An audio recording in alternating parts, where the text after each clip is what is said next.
Assalamualaikum warahmatullahi wabarakatuh. Perkenalkan, kami dari kelompok 3 ingin mempersembahkan penjelasan penelitian kuantitatif dalam bentuk video untuk memenuhi tugas mata kuliah analisis kebijakan dengan dosen pengampu Novitri Pratiwi, SIP MKP.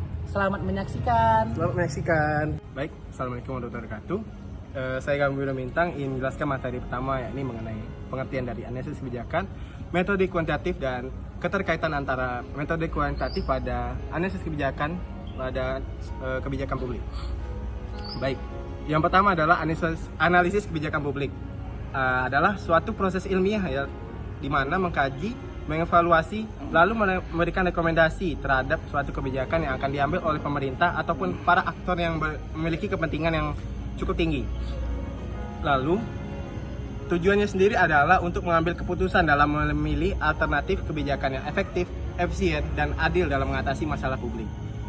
Lalu yang kedua adalah pengertian metode kuantitatif. Metode kuantitatif sendiri adalah suatu pendekatan penelitian yang menggunakan pengukuran objektif dan analisis statistik sebagai data sampel dari penelitiannya. Lalu data ini diperoleh melalui seperti bentuk kuesioner, jejak pendapat, ataupun instrumen lainnya untuk menguji hipotesis dalam penelitian tersebut. Lalu yang terakhir, yakni keterkaitan antara metode kuantitatif pada suatu analisis kebijakan. Nah, keterkaitannya sendiri adalah metode kuantitatif ini digunakan untuk menilai hubungan antara desain dan hasil dari suatu kebijakan, untuk menilai dan melihat apakah hasilnya dapat digeneralisasi serta dievaluasi mengenai dampak kebijakan pada aspek sosial, ekonomi, budaya, dan politik, serta ditujukan juga untuk menemukan alternatif kebijakan yang lebih baik. Baik, sekian materi dari saya akhiri, wabillahi taufiq wal hidayah. Wassalamualaikum warahmatullahi wabarakatuh. Baiklah, selanjutnya perkenalkan, nama saya Bintang Nurpala. Di sini saya akan membacakan materi mengenai peran dan juga tujuan penelitian kuantitatif dalam konteks analisis kebijakan. Penelitian kuantitatif memiliki peran penting dalam analisis kebijakan. Secara umum, metode ini digunakan untuk mengukur dan juga menganalisis variabel dalam kebijakan secara objektif dan juga terstruktur. Adapun peran dan tujuan dari penelitian kuantitatif dalam konteks analisis kebijakan, yang pertama, pengukuran variabel. Penelitian kuantitatif mengukur variabel dalam kebijakan secara objektif, artinya kita dapat mengukur variabel-variabel tersebut berdasarkan data angka atau statistik. Kemudian dengan demikian kita bisa membuat perhitungan dan menunjukkan hasil yang lebih jelas dan menyeluruh, serta memudahkan kita dalam memahami bagaimana variabel berperan dalam kebijakan. Kemudian yang kedua, generalisasi dan prediksi. Tujuan utama dalam penelitian kuantitatif adalah untuk menghasilkan kesimpulan yang dapat diterapkan secara luas dan dipakai untuk memprediksi hasil kebijakan di masa depan. Kemudian menguji teori dalam hubungan antar variabel. Metode ini juga membantu kita untuk memahami bagaimana variabel-variabel dapat saling berhubungan, serta apakah teori tertentu dapat diterapkan dalam kasus yang sedang dikaji. Kemudian yang keempat, mengurangi subjektivitas. Karena pada penelitian kuantitatif ini menggunakan data angka, bukan opini ataupun pandangan pribadi, sehingga hasil analisis akan lebih objektif.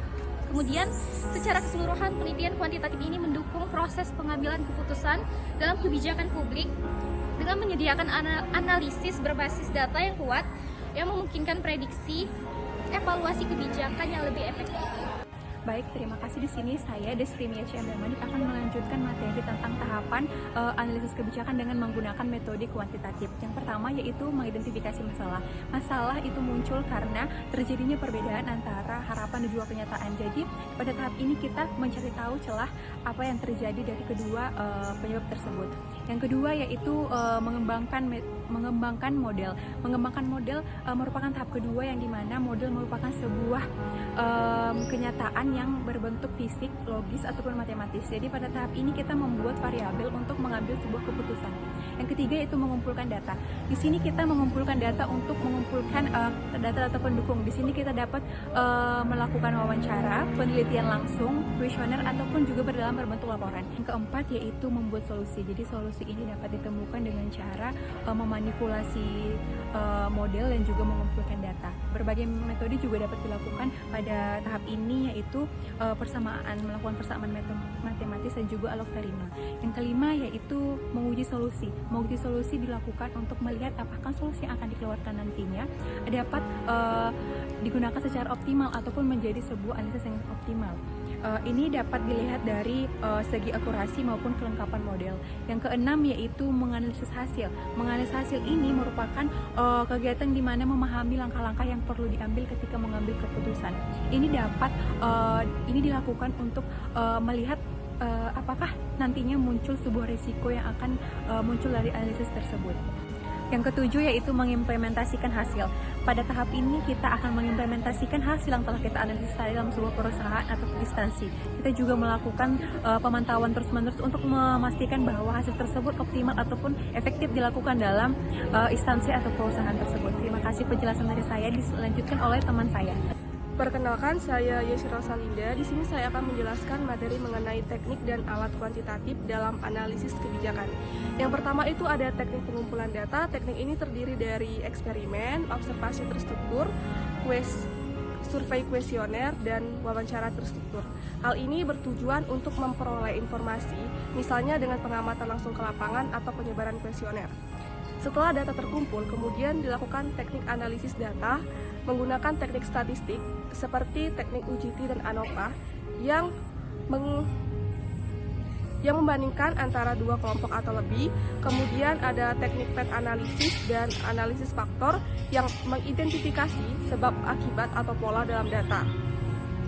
Kemudian yang terakhir itu ada alat. Alat ini berupa kuesioner, alat laboratorium, alat perekam, dan lembar soal yang bertujuan untuk mempermudah dalam proses pencatatan dan pengumpulan data. Perkenalkan, nama saya Muhammad Alfido Masariza. Di sini saya selaku moderator dan juga pembaca materi kelebihan dan keterbatasan metode kuantitatif. Nah, jadi metode kuantitatif digunakan dalam analisis kebijakan untuk mengumpulkan dan menganalisis data numerik, menghasilkan CVV, G, dan CV yang objektif dan efisien. Kelebihannya meliputi objektivitas, sistematis, kemampuan untuk digeneralisasi, efisiensi waktu, dan kejelasan data. Nah, namun metode ini juga memiliki keterbatasan, seperti kurangnya fokus pada aspek kualitatif, keterlibatan peneliti yang terbatas, asumsi yang tidak selalu sesuai dengan realitas, dan yang terakhir kebutuhan akan sampel besar. Nah, memahami kelebihan dan keterbatasan ini membantu peneliti memilih pendekatan yang sesuai dalam analisis kebijakan. Mungkin itu saja penjelasan dari saya dan saya ucapkan terima kasih. Sekian penjelasan dari kelompok 3. Kami ucapkan wassalamualaikum warahmatullahi wabarakatuh. Thanks for watching, guys.